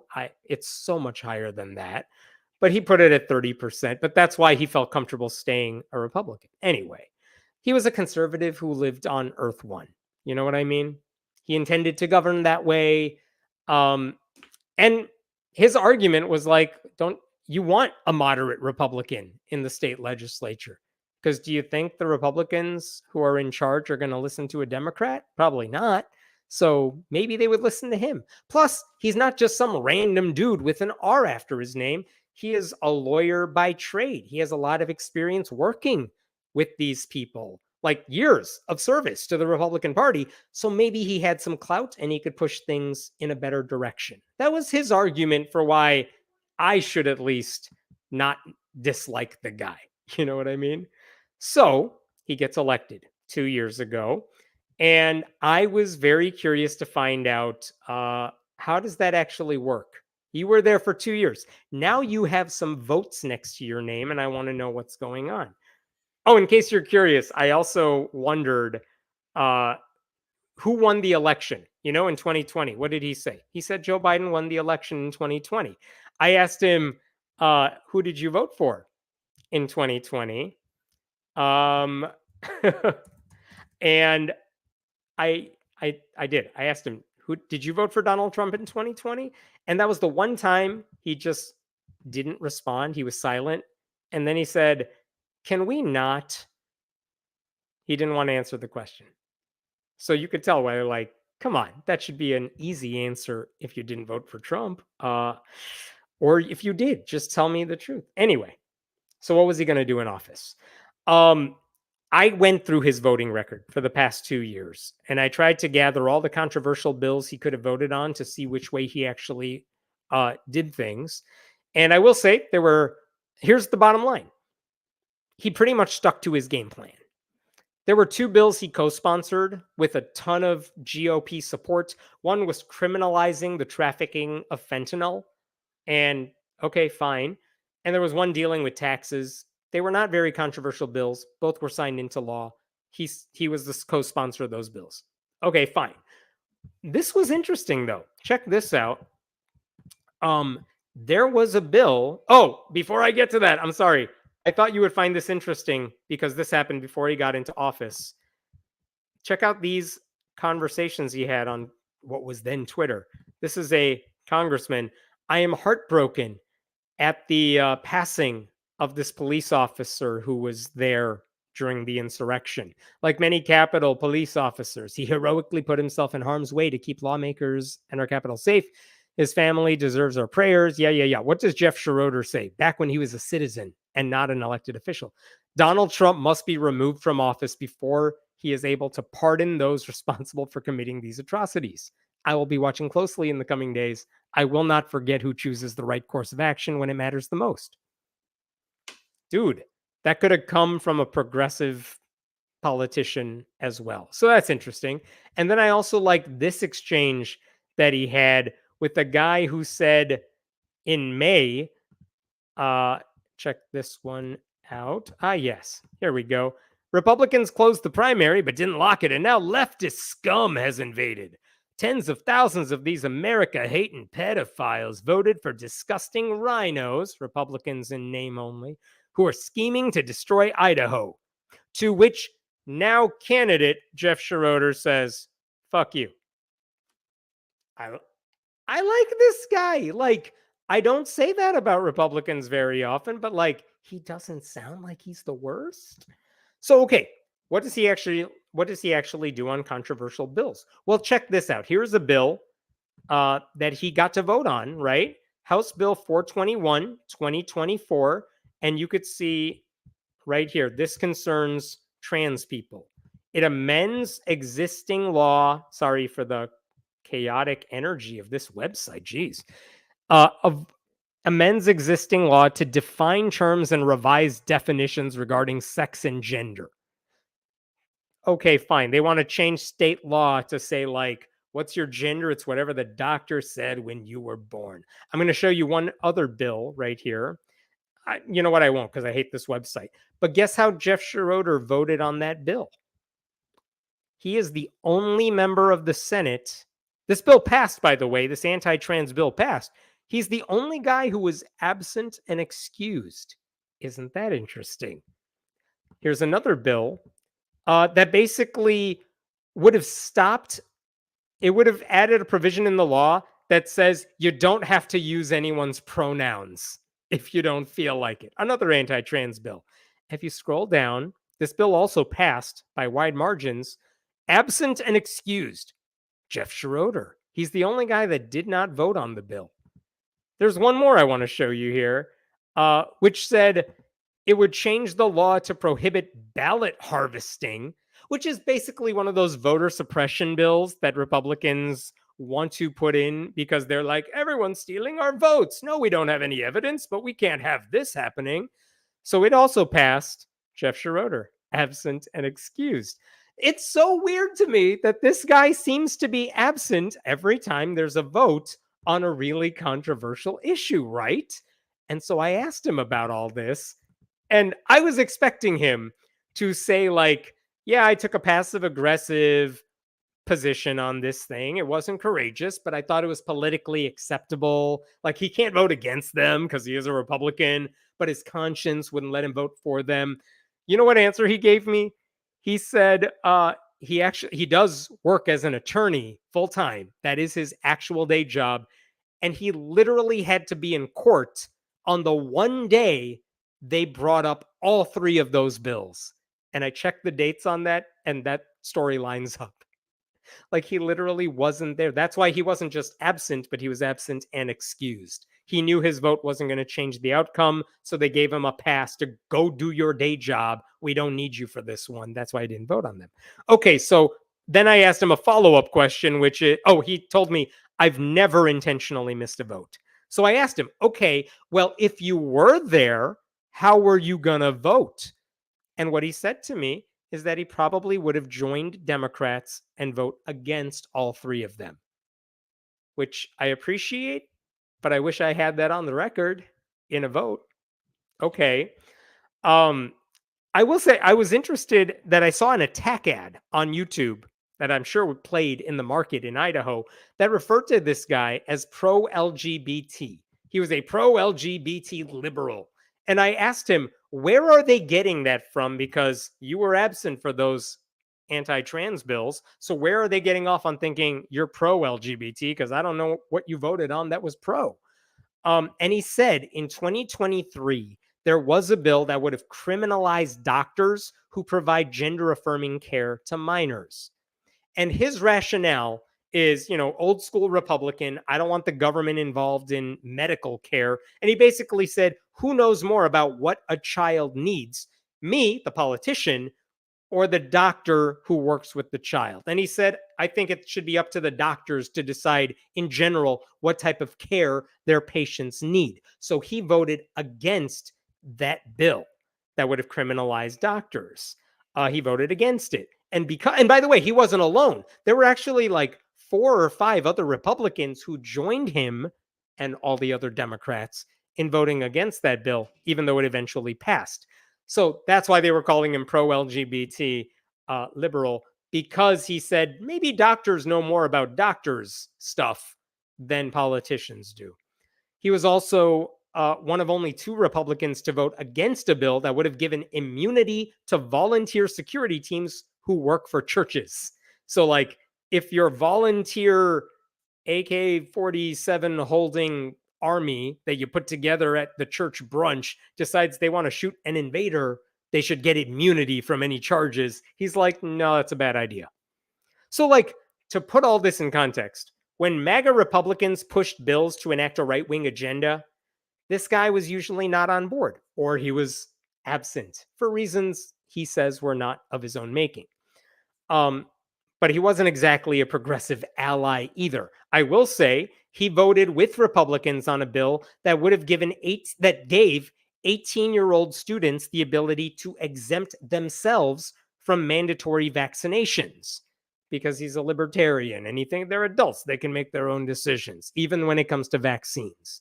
He also supported a bill banning certain materials from being promoted, given, or made available to minors by a school or public library. And to me, that sounds like a book banning bill. And I asked him about that. Every Democrat voted against it. What he told me is that he asked himself, how much harm is this bill going to do, this book banning bill? And the bottom line was the bill that passed, that he voted for, it said that any book that has serious literary, artistic, political, or scientific value cannot be banned. Also, you cannot just take an out of context passage and use that as justification to get a book banned. So his argument is, I am going to vote for this book banning bill. And the reason is, it's not actually going to be able to ban any books. And I asked him for an example. Like, I think we discussed Lolita. Out of context, there are some passages in that book that are very sexually explicit, but you can argue it has literary merit. And he said this bill would not allow that book to get banned, because you can't just take a book out of context like that. And if it has literary merit, and it arguably does, it's fine. So he said that. By the way, he also supported a different book banning bill that would have made it harder for people to go after public libraries, but that bill failed. You get my point here? Like, he's not voting the way I want my politicians to vote, but he's also not the worst Republican in the room. I see, I'm going to raise this right here. Someone's asking, who decides literary merit? That is a fair question. I did not get into the weeds with him about all that stuff, but he had justification for why he wasn't supporting all this stuff. So, I don't know. Is the question after I talked with him for over an hour earlier this week after he had lost his primary. And the question I was trying to ask myself during all of this is, would I vote for this guy ever if he was on the ballot? Because on principle, I cannot vote for a Republican for anything at any level, because why would I? I've seen what they do. But I will make this argument to you if you are just like me on that matter. If a Democrat had won his race, a Democrat would have voted no on all those things I just brought up, or they would have voted the way I wanted them to vote on all those things I just brought up, but they would not have won. Like, whatever the Republicans wanted would have passed. What Jeff Schroeder was able to do, because he is a Republican, and because he is a Republican who has his feet firmly planted in the Republican Party, is he was able to talk to some of his colleagues privately before they filed their bills to make them a little more innocuous in certain ways. He was able to steer his party in ways that were less harmful than they might have been if he was not there. He was able to get a hearing from some of these other Republicans because they trust him. They value his judgment. And I don't know that a Democrat would have been able to get that same reception. So I guess I don't actually know what my answer is to this, but I will pose this question to you all because I've been struggling with it all week, which is, would you vote for this guy? If you know a Republican is going to win this race in this district, wouldn't you vote for a guy like this who might actually be able to pull the MAGA extremists away from the brink than a Democrat who would vote the way you want to vote, but won't have any impact legislatively. I mean, I know right now I'm probably voting for the Democrat on principle, but like, I'm just putting that out there. As far as I can tell, Jeff Schroeder was probably the best we could have hoped for as progressives for a Republican in Idaho to do all this stuff. And I will also tell you, he did not lose because he was an atheist, and he did not lose necessarily because of these votes that I am talking about. He told me he lost that primary because the demographics of his district have been shifting in recent years. More MAGA folks are coming in. And if you need proof of that, not only did Jeff Schroeder lose his Senate primary, the two Republican House members who were running from his district also lost their primaries to more right-wing Republicans. So it's not just him. So I will leave it at that. I just want to put that out there. Oh, and in case you're curious, I asked him, when I talked to him 2 years ago, he said he was trying to give his atheist license plate to an atheist activist in the state or something. And I asked him if he still had it. He said he is still working on transferring it to someone else, but in the meantime, he is still renewing the plate. It's still his, for whatever that's worth to you. I'm going to pause there. I'll take any questions before I move on to anything else. Thank you. Just, go sign up for the newsletter. I appreciate it. And I'm going to give you a sneak preview of tomorrow's article in just a second. I have two relatively shorter stories I want to do before I sign off today. Let me close up some of these tabs here, and I'm going to give you an update to a story that I don't know how you're all going to take it. But I am curious what your take on it is. Do you remember last December in Iowa, in their Capitol building, they have a free-for-all when it comes to displays in the Capitol. So they had like a Catholic nativity scene. They had a display from like a local atheist group, and they also had a Satanic Temple display. And I will show it to you. This is the display that was up there in Iowa. You could see that's the head of Baphomet. I forgot if that's made of aluminum or something else. Nice and red. We got some candles there. And in case you're wondering, out around their logo, there are like 8 tablets or gravestones or something. They list the 7 fundamental tenets of the Satanic Temple, which say things like, be nice to other people. One should strive to act with compassion and empathy toward all creatures in accordance with reason. So this was the Satanic display. And again, you understand the shock value of something like this, but also it's not that offensive. It's totally fine. You know what I mean? But as we talked about last year when that happened, people freaked out. They lost their minds over this thing. And what happened? This thing was scheduled to be up in the Iowa Capitol for a few weeks, and a couple days before it was scheduled to come down, this is what happened. I'm going to show you this tweet over here. Today at the Iowa Capitol, someone vandalized our holiday display and attempted to throw Baphomet in the trash. The statue was beyond repair, but the altar still stands. Someone vandalized the display. That's what happened back in December, and a lot of conservative Christians were very excited by that. The party of law and order loves it when you break crimes and that they like. You know what I mean? And also interesting is that this right-wing, I'm not going to call them a news outlet because they're not news, but this right-wing outlet called the Sentinel seemed to know everything about who did it and why he did it, and they had total access to this guy, and they later set up a GoFundMe on behalf of this guy. It's not a news outlet. But check this out. They figured out that the guy who did it, sorry for not highlighting it, was Michael Cassidy, a Christian and former military officer. He tore down and beheaded a Satanist altar in the Iowa Capitol. The Sentinel has exclusively learned, as if the two of them didn't talk like 2 minutes beforehand on the phone. This is what he said. The world may tell Christians to submissively accept the legitimization of Satan, but none of the founders would have considered government sanction of satanic altars inside Capitol buildings as protected by the First Amendment.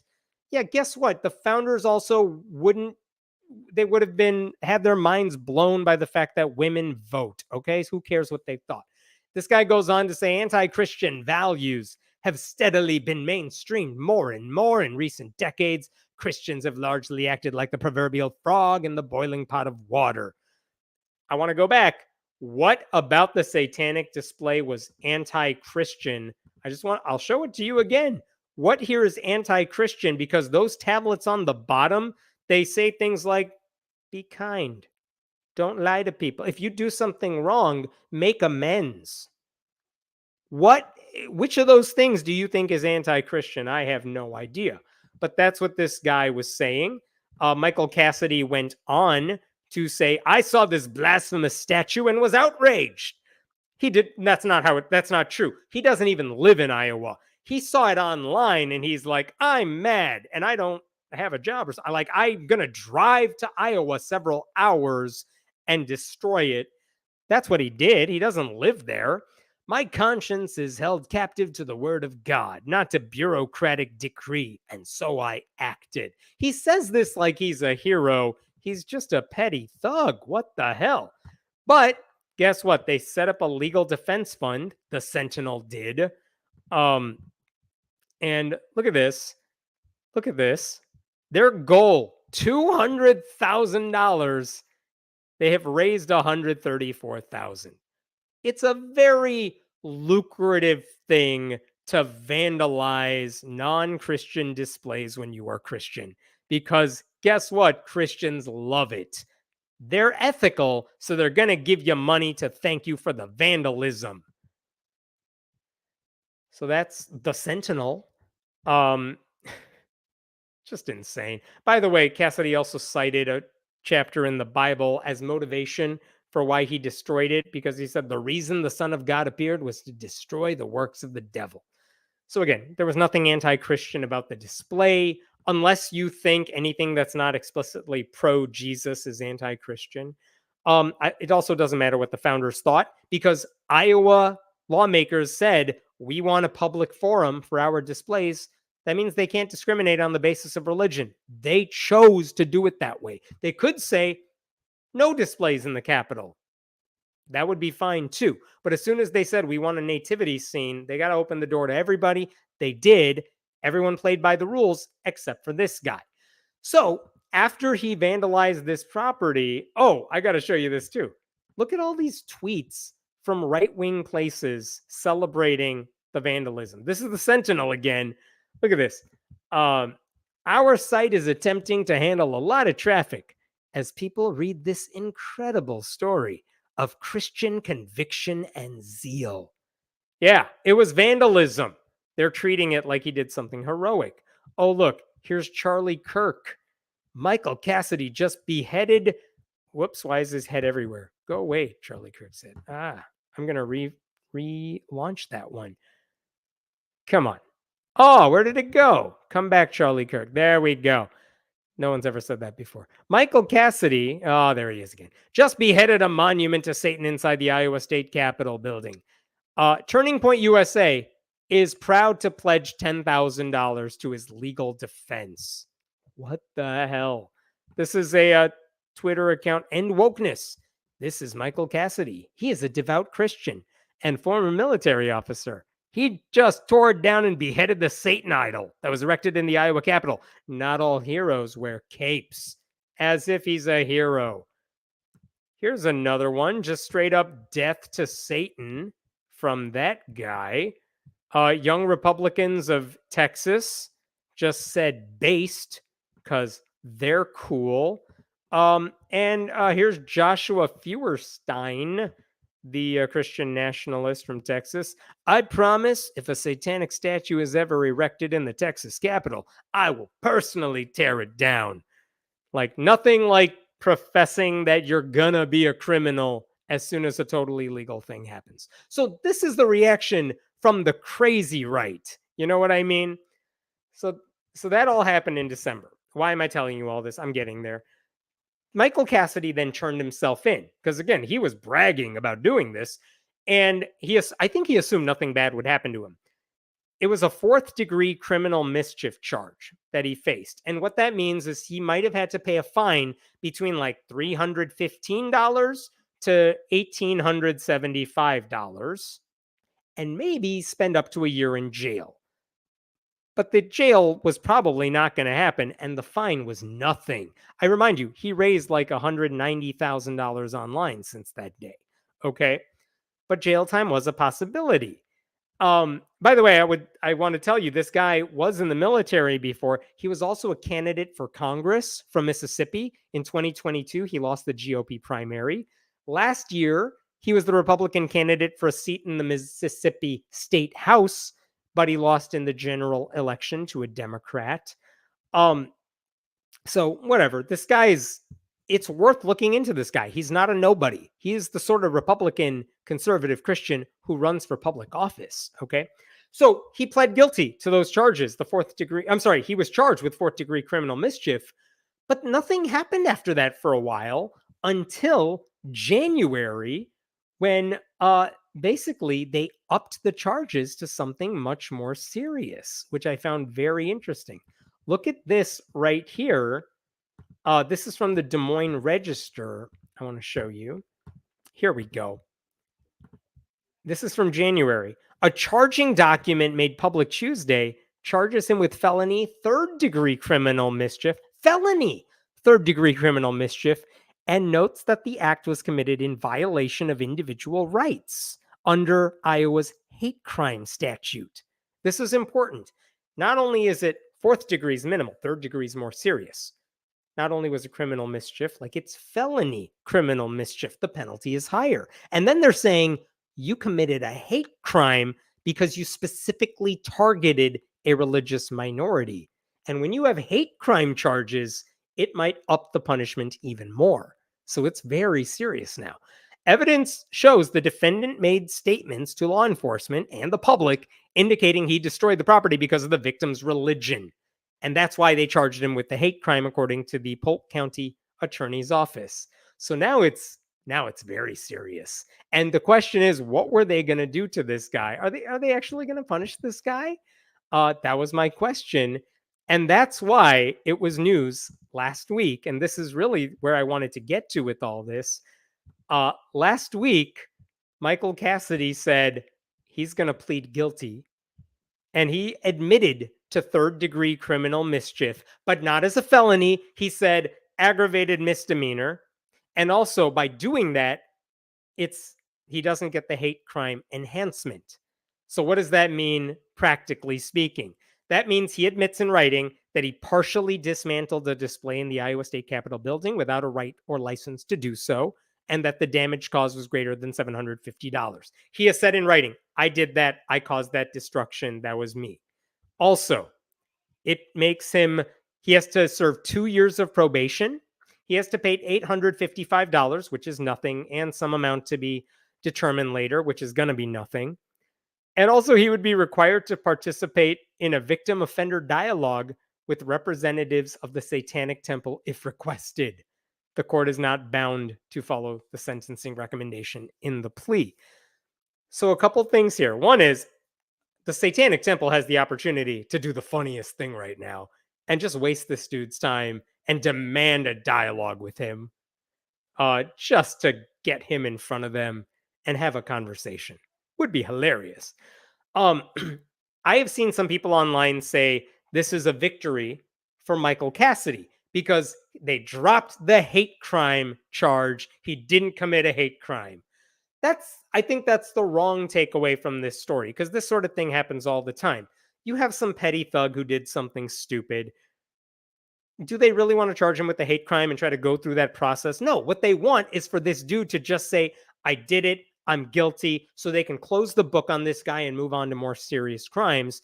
And sometimes what that means is, hey, listen, we're charging you with these very serious things, but you can plead guilty to something lesser and just say you're guilty and you can go away. Be on probation. You're not going to go to jail. And that's the compromise they made. Michael Cassidy decided, I don't want the risk of a hate crime charge. I don't want the risk of going to jail.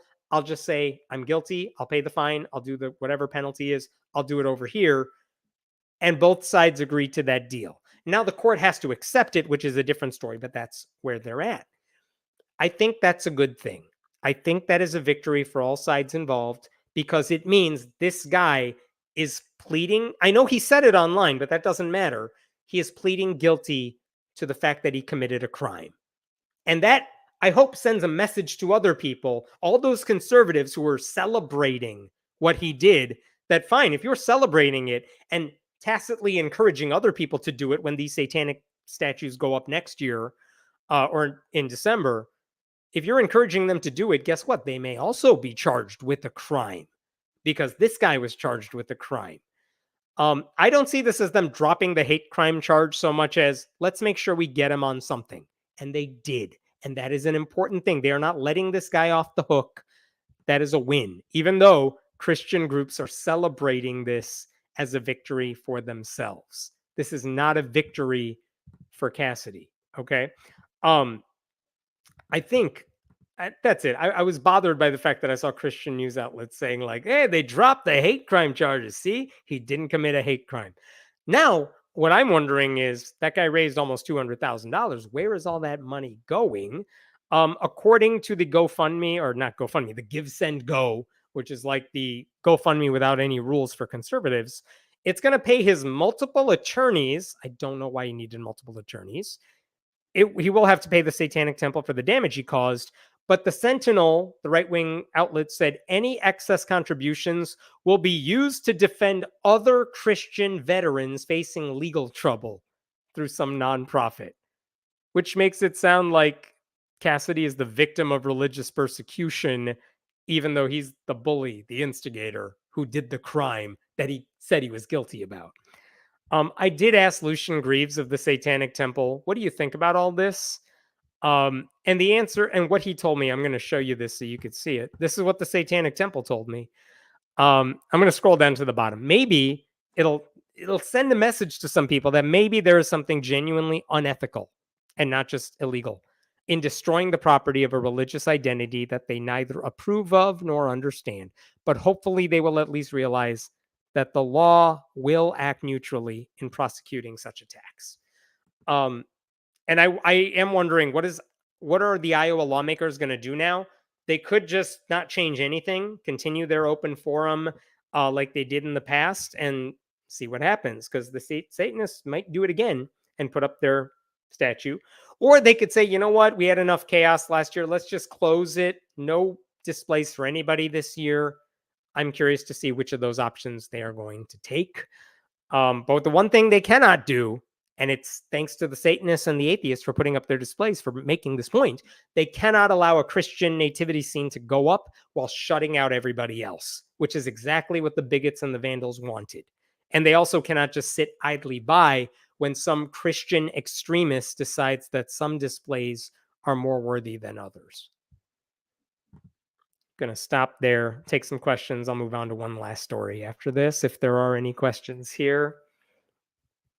Another Republican felon. Wasn't that glorious? For a couple hours on Thursday. It was a good day. It was fun. I had fun on Twitter. We deserve that. I don't know if it'll impact the election that much. I hope it does, but like, it was fun. It's like they finally got him on something. He's a convicted felon forever. Nicely done, Alvin Bragg. Is there anything else, Dan? I can't tell.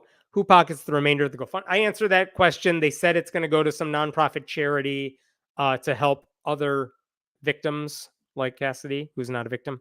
So Satanists and Christians have a statue table. Could atheists make one? Yes, they can. And in fact, that is what they did in Iowa last year. In fact, when that Satanist display, Baphomet display, was up in the Iowa Capitol, there was also a display, the nativity scene from the conservative Catholic Thomas More Society.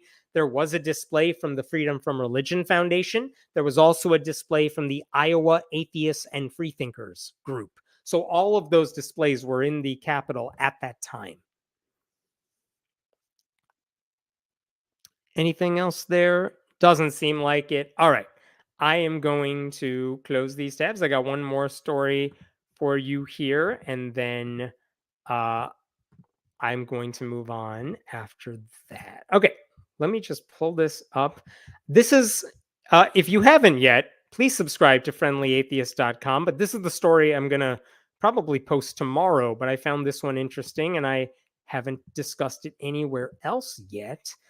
Okay, so this, I guess recently, last week in Kentucky, this is in Campbell County, Kentucky, a high school senior was tapped to give a speech at graduation. His name is Micah Price, and his speech was submitted to school administrators. They reviewed it, they approved it, they rehearsed it with him.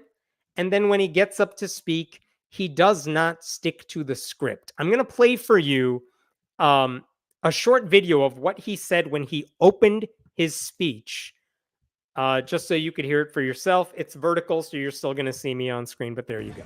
Class, before another word is to leave my mouth, I must give the honor, the praise, and the glory to my Lord and Savior Jesus Christ.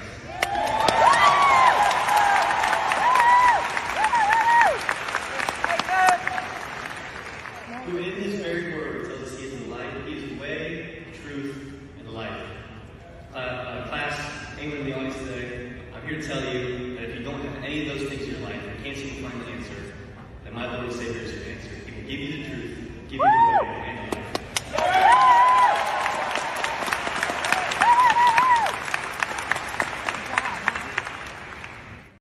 Okay, that's all I need to show you. I don't know if you could hear all that, but what he said at the beginning is, I got to give honor, praise, and glory to my Lord and Savior Jesus Christ.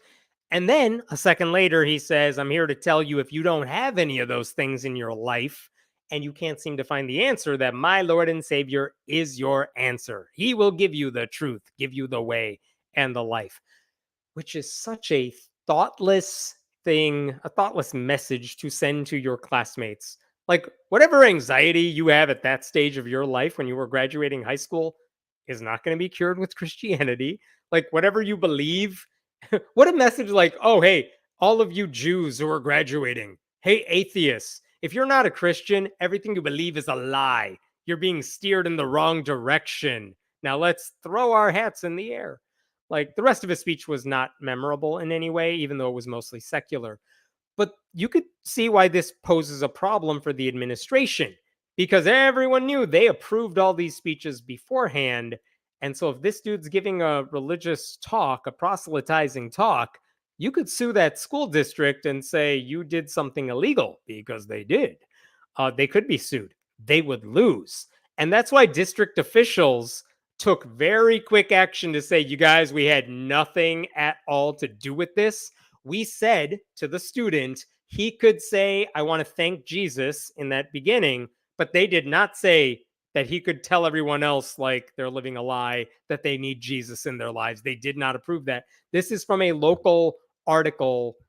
This is from Local 12 News. If this comes up, their website too doesn't want you to read anything, apparently. Here we go. Let me blow this up a bit here. Superintendent Shelley Wilson says Price's principal chose him to give a speech at graduation.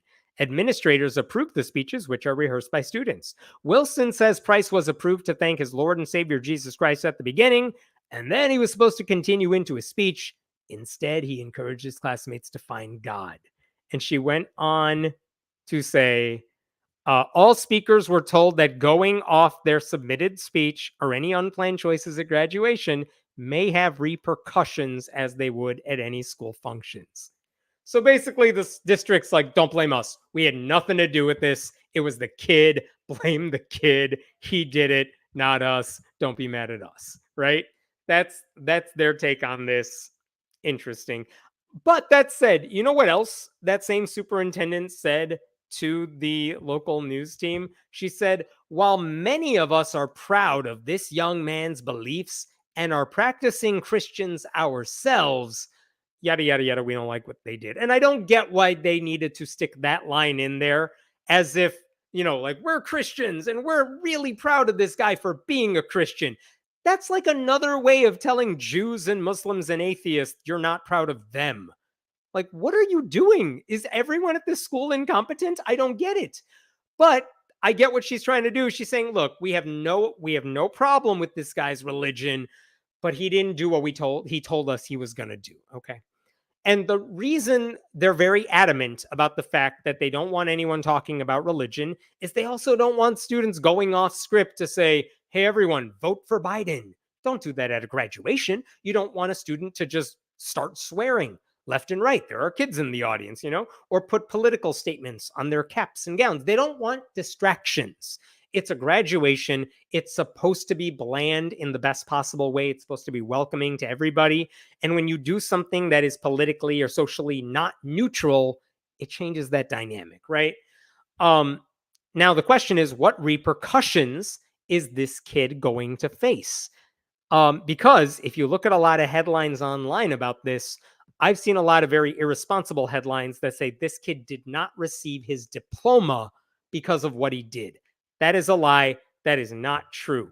The fact is, he didn't get his diploma that day at graduation.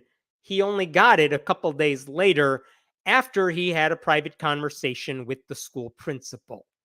I guess he was supposed to explain his actions to the school board, or that rumor got around. But no, the superintendent said, the principal said she was going to talk to the kid. The principal talked to the kid, and then we gave him his diploma. And in fact, he actually put up a picture on TikTok. I will show you this too.